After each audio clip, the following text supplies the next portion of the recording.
Last night a mouse got into my food bag and it got this. And I got this. I think, they're still salvageable, but I'm just gonna try to tape it up, and just glad that's all I got.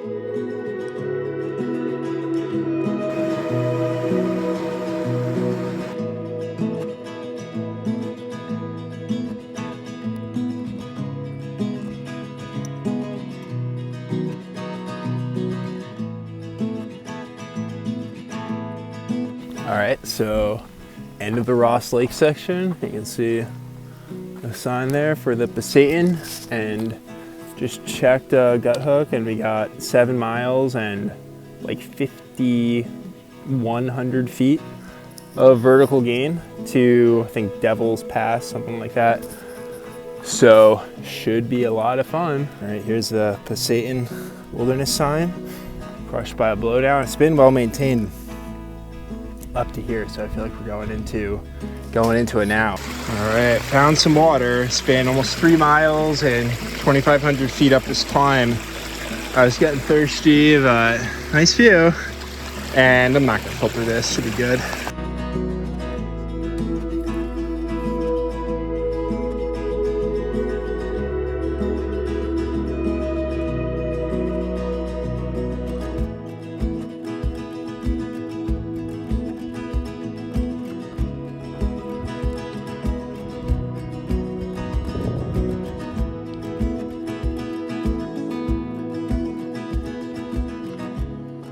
Hopefully you can see me all right there. Yeah, end of day 17. Did like another 30 today. The trail around Ross Lake was very cruisy, and then had that big 5,000 plus foot climb up to Devil's Dome, and the views were just sensational. 360 degree, jagged, snow covered in all directions, but mainly to the south and west, and then east is more dry. There wasn't as much snow, but the peaks are very, very impressive, and the trail isn't too bad. Yeah, there's some blowdown. One time I kind of got turned around and went down the side, this other trail that wasn't on far out, and realized it after like a quarter of a mile. So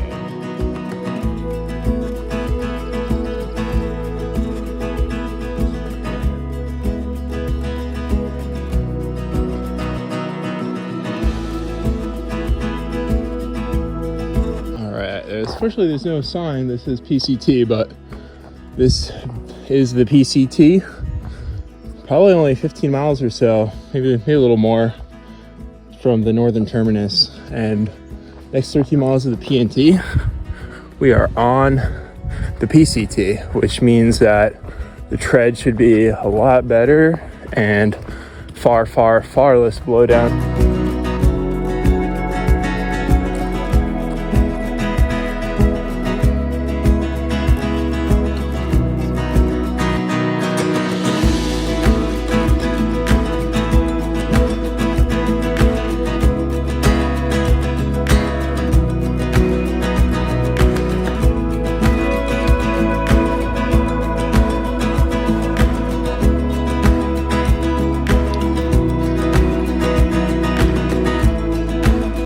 So this sign, Pasayten River 16, is where we split off the PCT. It goes that way. We're only like 4 miles away from the terminus.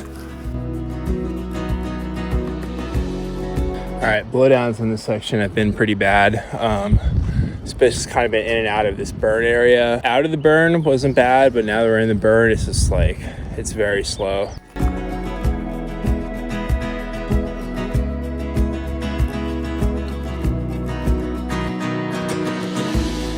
End of day, I think 18. So yeah, this morning the trail wasn't too bad getting to the PCT, a few blowdowns, but yeah, I was still able to hike like between 2.5 and 3 miles an hour for the most part. And then the PCT, wow, just the trail is just so well built and maintained, and the views are just phenomenal. It was amazing. And I headed, well, first up to a pass, I think Frosty Pass, and then down into the Pasayten here, really into the heart of it now. And it was just a mess of blowdowns, and the area burned. And the first part, once you kind of get back into like the thicket of trees.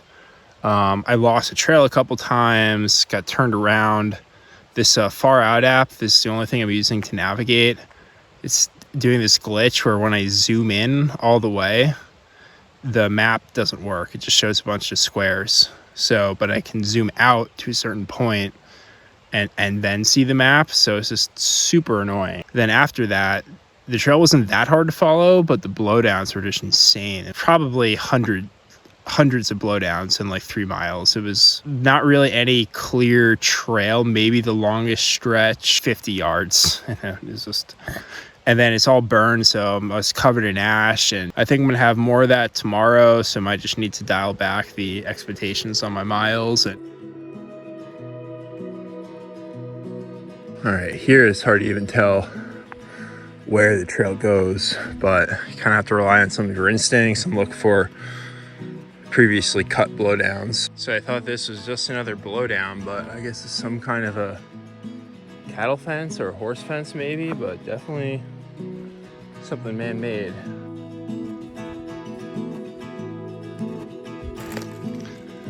That's an angry boy.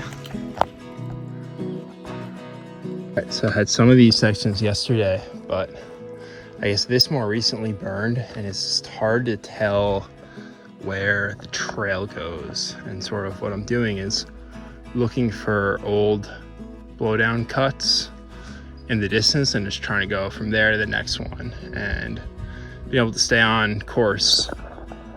I mean, one time I kind of lost it, but without too much trouble. So yeah, looking forward to getting out of this section. All right, fording the Pasayten River actually feels really good on my feet. All right, figured I'd show you another set of the countless. There have been so many of these today, and I think I'm gonna maybe go up there, but it's been very frustrating and very slow going. It's like done like 11.7 in 6 hours. Probably gonna be the hardest day, at least I'm hoping. So yeah, we have at the sort of close to the bottom of a 3,000 foot climb, but I'm hoping the blowdowns will be less as we go up, just because the trees get smaller as you go up. So, and there's a bunch of black flies harassing me, so.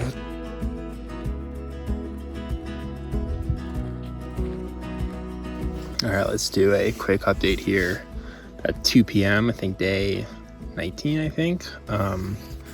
Got really worked. It's been a while since I've gotten this worked by day on trail before. The blowdowns were just insane. Just so much extra energy hopping up and down and around and under and any possible way to get around these blowdowns. Hundreds of them. It was like you'd walk a few steps and then blow down. Gotta get around it, and some worse than others. Some few respites, but it's probably a good 20-mile stretch where the blowdowns are pretty heavy. And then it's all through a burn, so it's really, really hot. Gonna try to do another at least 8.6.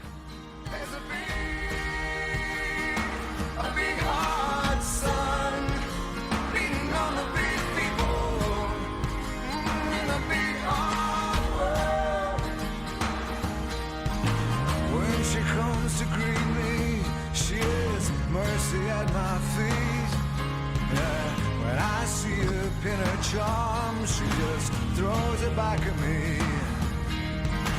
Once I dug in her grave. All right, so let's do a quick update here before I crawl in my tent and sleep and get away from the mosquitoes. I think I said at lunch, but it was just so brutal this morning with the blowdowns and so hot. And I did feel a lot better after I stopped and sat in the shade for a bit and took my shoes off and ate food, which I think was a big thing. I was getting really hungry, but you know, I was really trying to gut it up that climb and be like, oh, I'm not gonna stop to lunch till I get to the top of the climb. And I mean, there was a really good spot below. It's just so hot and there's no shade, but oh well. But then once I got up on top of the root of the ridge, the views were amazing, and the trail was way better. You know, you're above all the burns, blowdowns here and there, but nothing at all like it was before. So yeah, I should be up on the ridge for most of tomorrow, one more full day in the Pasayten, and then and then down into town. Took her blues back again. There's a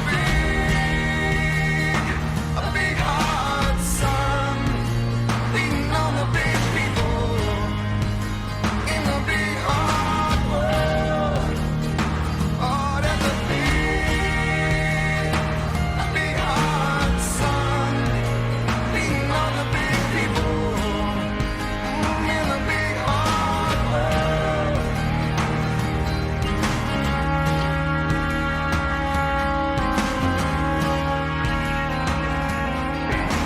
When I go to cross that river, she's comfort by my side. When I try to understand, she just opens up her hands.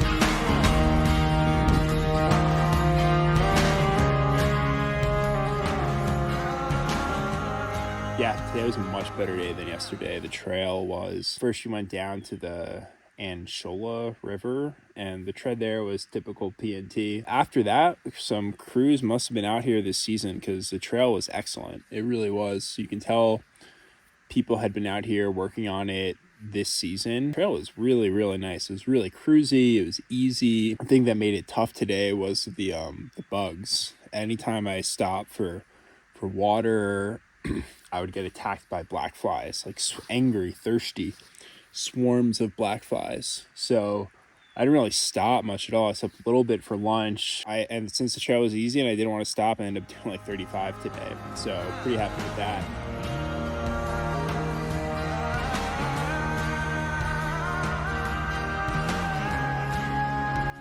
The sign for the Pasayten Wilderness, and that means that we survived the Pasayten and all its blowdowns. Just realized I left my tent stakes at the campsite, which is about 9 miles back. There's no way I'm going back 9 miles. It was only a mile or two maybe, but really angry because I always look around. I guess it's kind of the low light. You know, I always do my check. Do I got everything before I leave somewhere? And thought I did, but I just went through every nook and cranny of my pack and they are not there. It means I will not be able to set my tent up tonight. There's a Trail Angels I'm trying to get to, but there's no phone number listed, so just gonna have to knock on the door and hope for the best. Maybe they can help me out with the tent stakes, or hopefully I'll be able to buy some in Oroville.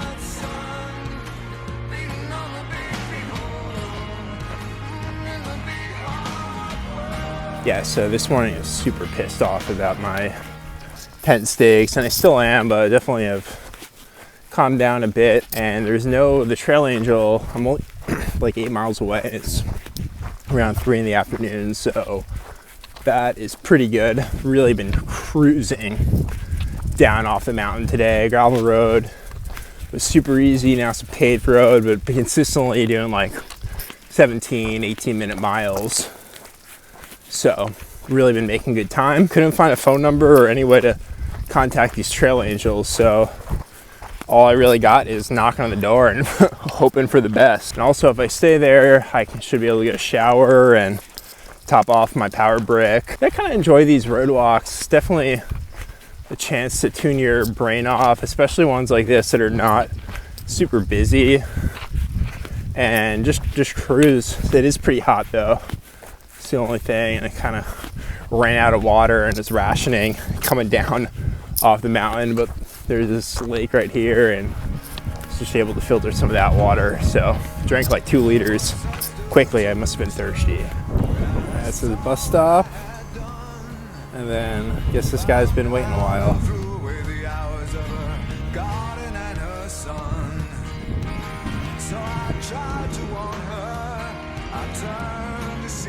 Okay, so these were the Trail Angels we stayed at last night, Scott and Wendy. Awesome little place. Morning of day 22. Ended up staying with Scott and Wendy. Yeah, everything worked out just as I had hoped it would. Best case scenario. They were there, had a place to stay, shower, laundry, charged up my brick, gave me some tent stakes, a little heavy, but well, better than nothing. Maybe 11 or 12 miles on the road into Oroville, so I'll probably get another bite to eat there.